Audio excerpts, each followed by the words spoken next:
Smith, he became famous when after we had tried to seize the circus animals in Cusco in Peru.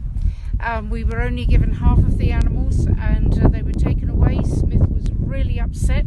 He'd lost his friend Amazonas, and the circus stupidly put him in the ring with a member of the public. They asked a woman to stand underneath him, and of course he grabbed her and he dragged her around the ring. But that in the end really helped the whole family.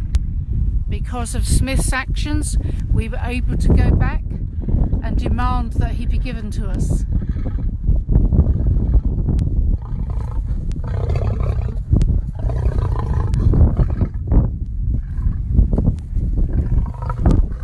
And this is Ray. And Ray, of course, would prefer it's quite an invitation to rub his belly, but we don't think that that's what Ray would really want us to do. And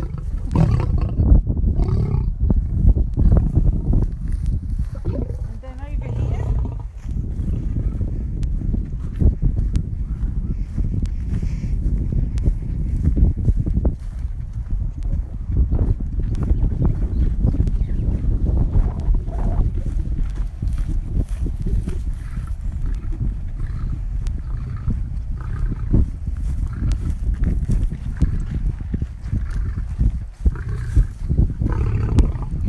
here is Skark, Ray's son, and in the background on the platform you can see the rest of the Cusco family. So Mother Kiara, Aunt Amazonas, and Skark's sister Marla.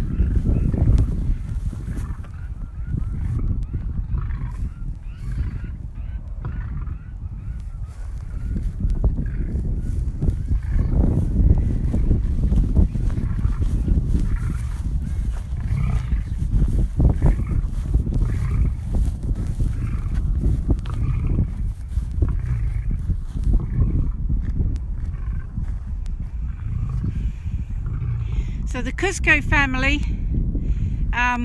Smith and Ray, who we've just seen next door, and in this enclosure, Mother Kiara, daughter Marla, and son Skark, and then Aunt Amazonas.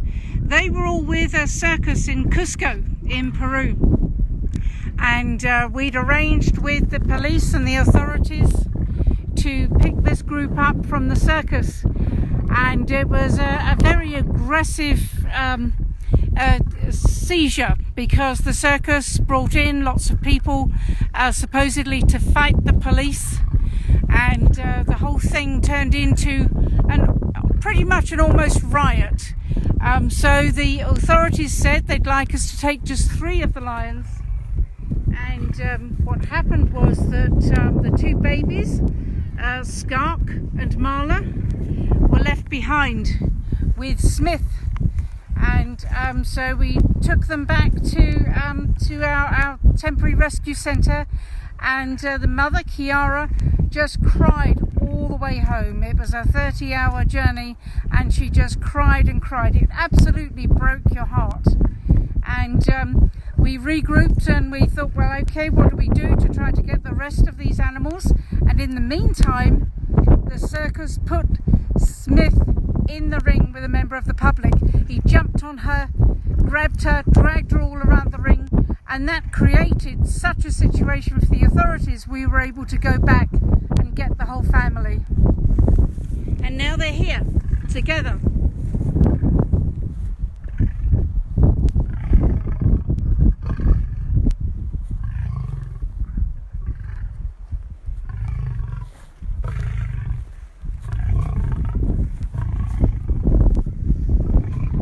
We're going to say goodbye to the Cusco family.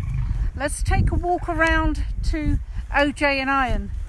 These habitats are about 7.5 acres.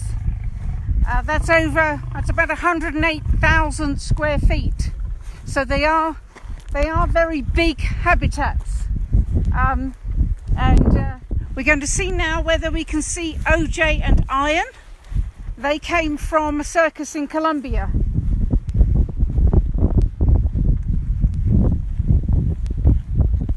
All of this is lion habitats.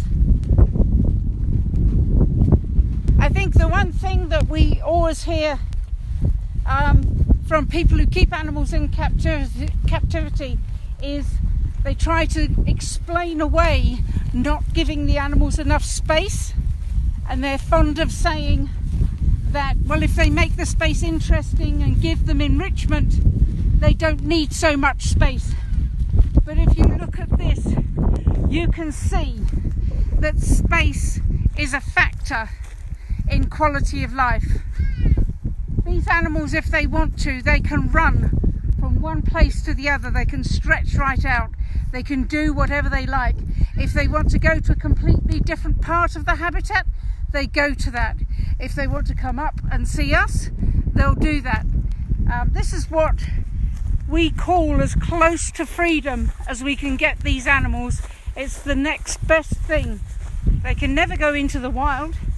Their toes have been cut off to stop their claws growing. Their teeth have been smashed.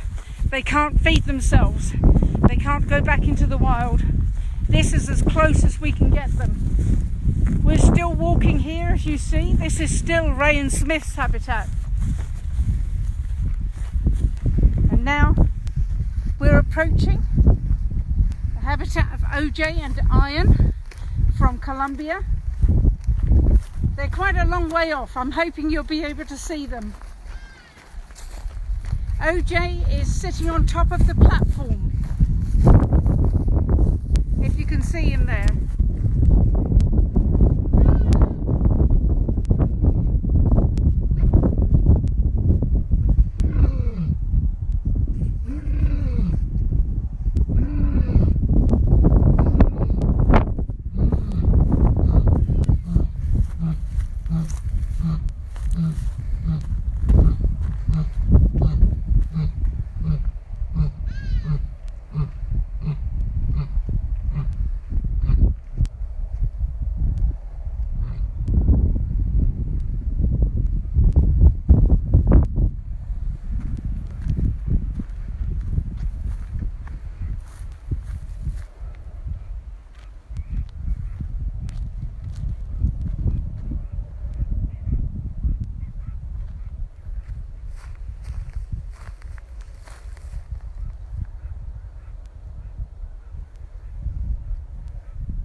This habitat that you're looking at here is 7.5 acres, so it's over 300,000 square feet. And what we do is we section the habitats. They have a night house where if it's a bit chilly in the winter, if the wind's blowing or it's raining, they've got the freedom to just go in there, and we've noticed that they do go in there most nights. Then if they want to sit out in the sun, they can go on the platform or they can go under the trees. And if you can see them, you can see in the corner of each habitat there's a smaller fenced area. That's the feeding area, and in there they also have a platform, but we take them in there every day to have their food. And that's what all the drop gates are about, that the gates are put down, the guys go in, they lay their food out, they go out, and we lift the gates, and the lions can come in and have their food. And this gets them used to having their food in the same place, and we get up close and we can see them every day, so it helps us to check them. And also in those feeding areas is where we build the night houses.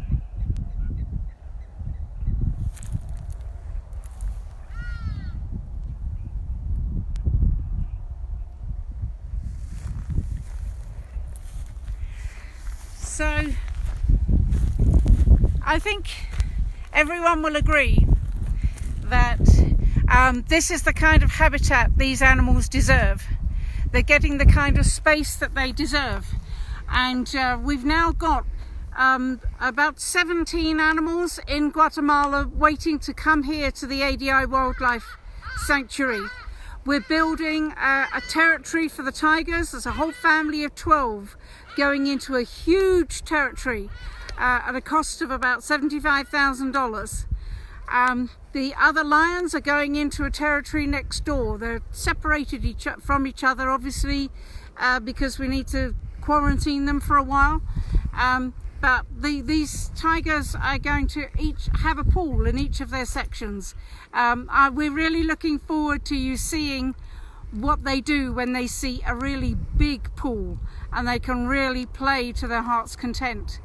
These animals in Guatemala need to come out.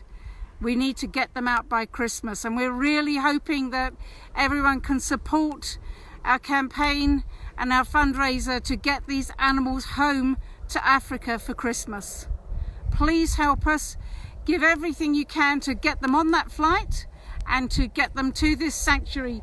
This is the life that they can have if we make it happen.